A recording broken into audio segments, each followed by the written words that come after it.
नमस्कार दोस्तों, स्वागत है आप लोगों का सिंपल एजुकेशन में। मैं हूं राजेंद्र कुमार।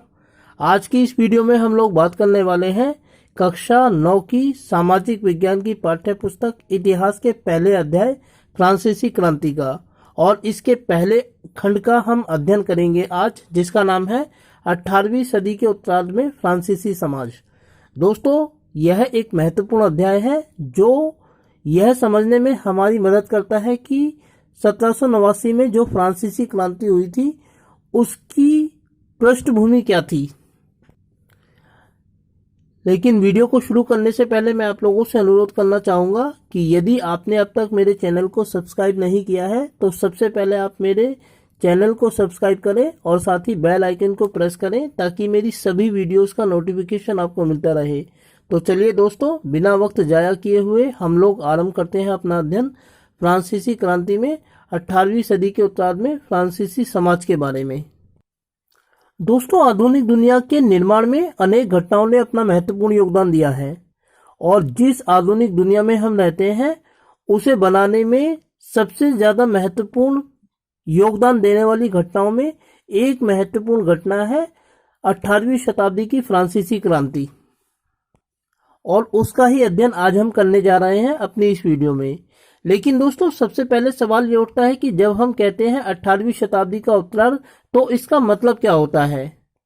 18वीं शताब्दी का क्या मतलब होता है और उत्तरार्ध का क्या मतलब होता है। दोस्तों, जब हम 18वीं शताब्दी की बात करते हैं तो इसका मतलब होता है 1700 से लेकर 1799 तक के बीच के 100 साल। इसका मतलब 1800 से लेकर 1900 तक के 100 साल नहीं होता, क्योंकि जब हम 1800 से लेकर 1900 तक के बीच की बात करते हैं तो यह 19वीं शताब्दी हो जाती है, ना कि 18वीं शताब्दी। जबकि 18वीं शताब्दी का मतलब होता है 1700 से लेकर 1799 तक के बीच के 100 साल। किसी शताब्दी को यानी कि 100 वर्षों को हम 50-50 वर्षों के दो भागों में विभाजित कर सकते हैं। जो पहले 50 वर्ष होते हैं उनको पूर्वार्ध कहा जाता है, फर्स्ट हाफ, जबकि जो बाद के 50 वर्ष होते हैं उसको उत्तरार्ध कहा जाता है। यहाँ आप देख सकते हैं कि 18वीं शताब्दी को किस तरीके से दो भागों में विभाजित किया गया है। पहले के 50 साल 1700 से लेकर 1750 के बीच के जो 50 साल हैं उनको पूर्वार्ध कहा गया है, जबकि 1750 से 1799 या 1800 तक के बीच के काल को उत्तरार्ध कहा गया है। अब दोस्तों, यदि हम 18वीं शताब्दी में फ्रांसीसी समाज पर दृष्टिपात करें तो फ्रांस में इस समय बूर्बो वंश का शासन था, और बूर्बो वंश के जिस शासक का शासन इस समय फ्रांस में था उसका नाम लुई 16 था। लुई 16 को 1774 ईस्वी में गद्दी प्राप्त हुई थी, और जिस वक्त उसे गद्दी प्राप्त हुई थी उस समय उसकी आयु 20 वर्षों की थी। उसका विवाह जो था वो ऑस्ट्रिया की राजकुमारी मैरी एंटोइनेट के साथ हुआ था।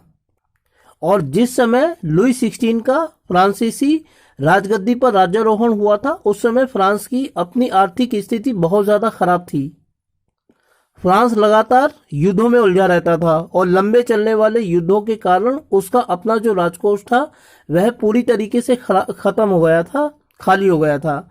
इसके अलावा जो वर्साय का विशाल महल था और राज दरबार की शानो शौकत को बनाए रखने के लिए भी बहुत सारा पैसा फिजूल में खर्च किया जाता था।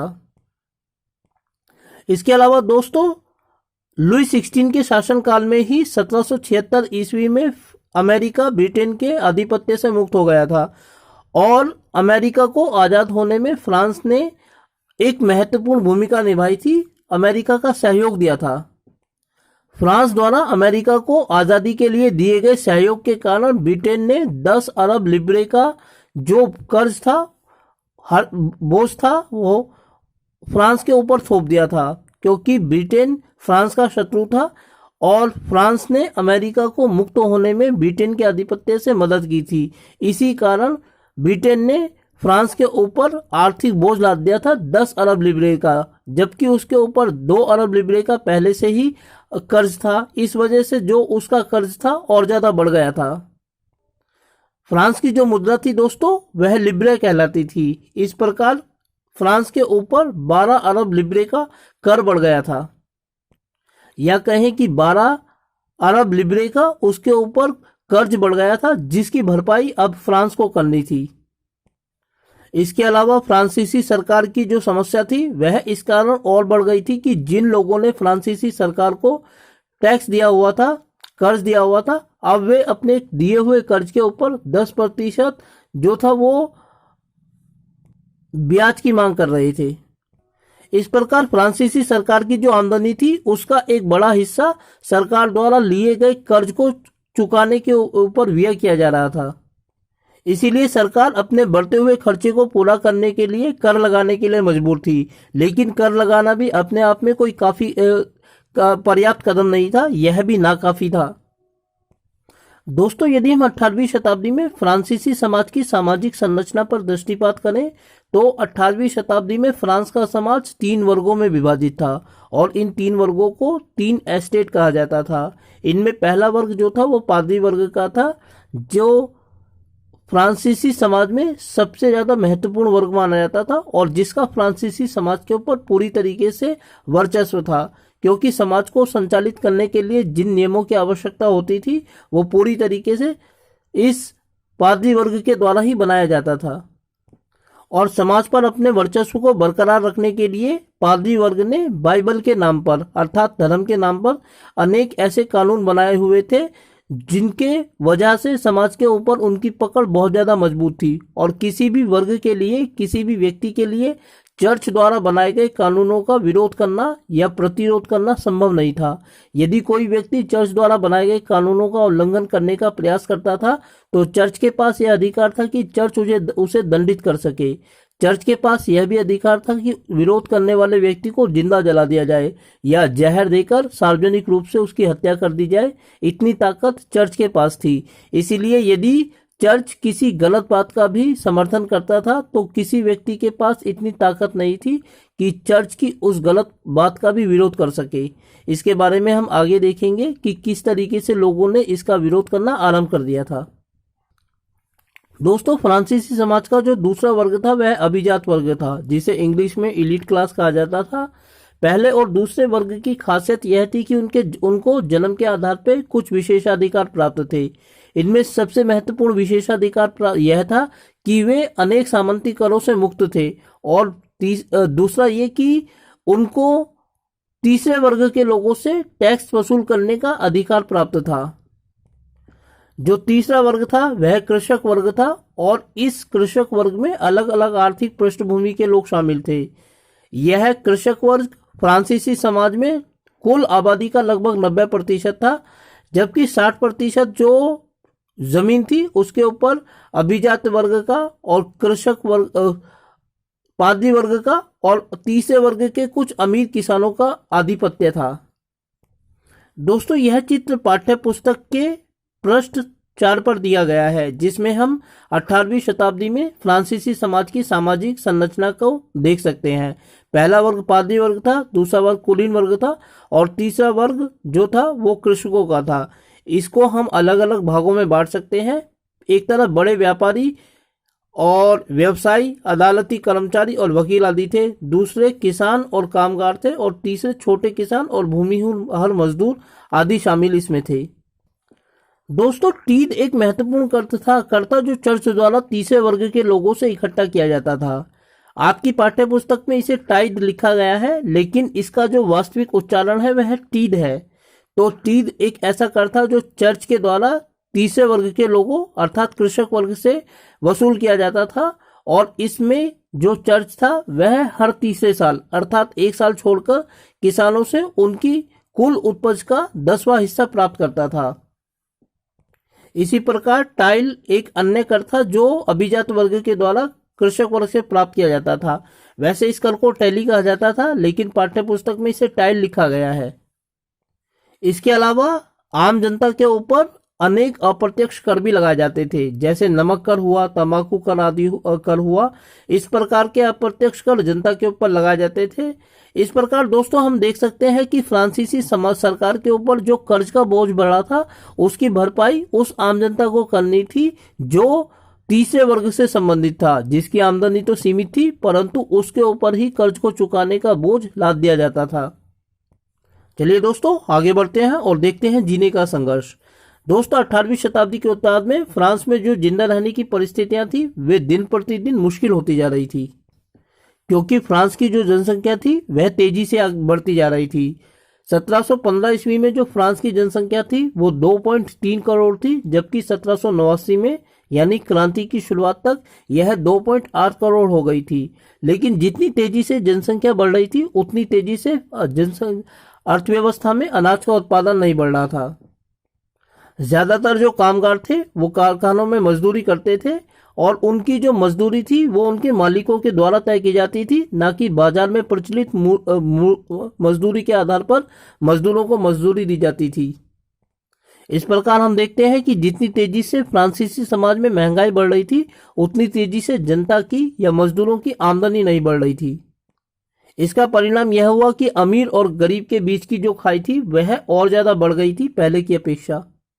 कई बार यह होता था कि फसल बर्बाद हो जाती थी, और जब कभी ऐसा मौका आता था कि फसल बर्बाद हो जाती थी तो इससे आम लोगों के सामने जीविका का संकट मंडरा जाता था।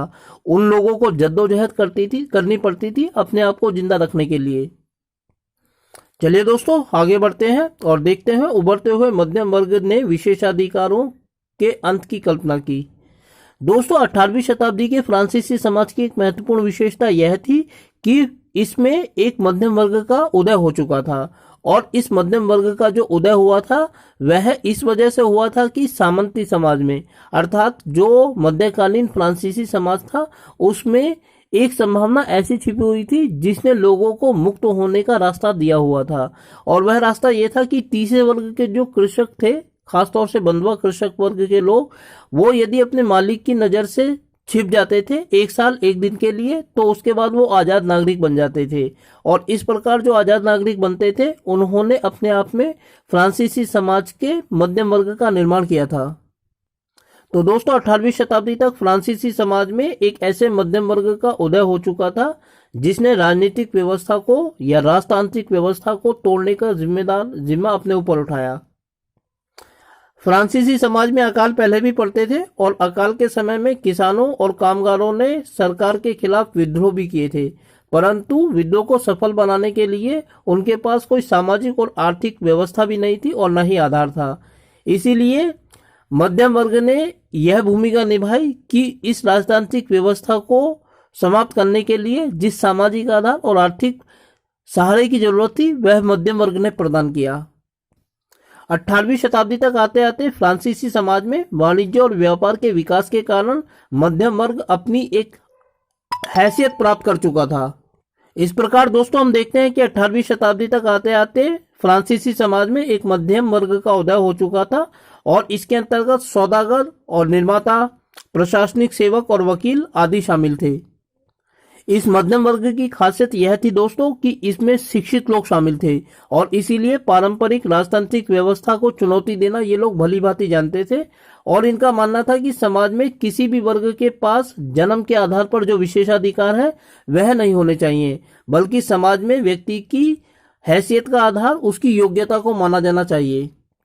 इस समय फ्रांसीसी समाज में अनेक दार्शनिक उभर आए थे जो मध्यम वर्ग से संबंध रखते थे, और उन्होंने राजतांत्रिक व्यवस्था के स्थान पर फ्रांसीसी समाज को नए आधारों पर गढ़ने की कल्पना की।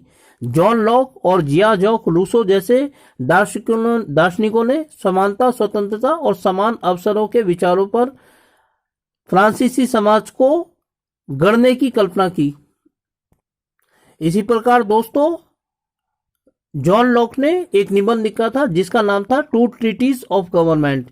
इसमें उन्होंने राजा के दैवीय अधिकार और निरंकुश अधिकारों का खंडन किया था, और इसी विचार को आगे बढ़ाते हुए रूसो ने जनता और उसके प्रतिनिधि यानी कि राजा के बीच एक सामाजिक अनुबंध के सिद्धांत का प्रतिपादन किया।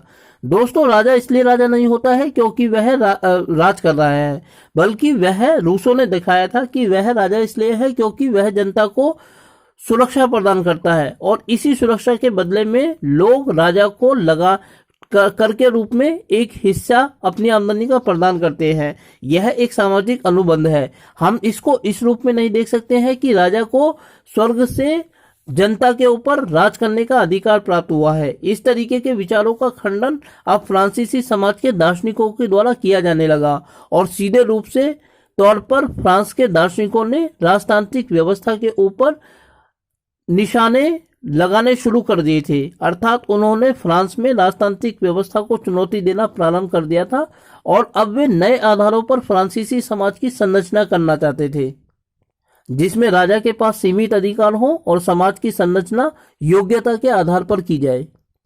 दोस्तों, फ्रांस में 1789 तक के काल को राजतांत्रिक काल कहा जाता है, क्योंकि इस समय फ्रांस का जो राजा था उसके पास समस्त शक्तियां थी और उसके मौखिक आदेश ही कानून कहलाते थे।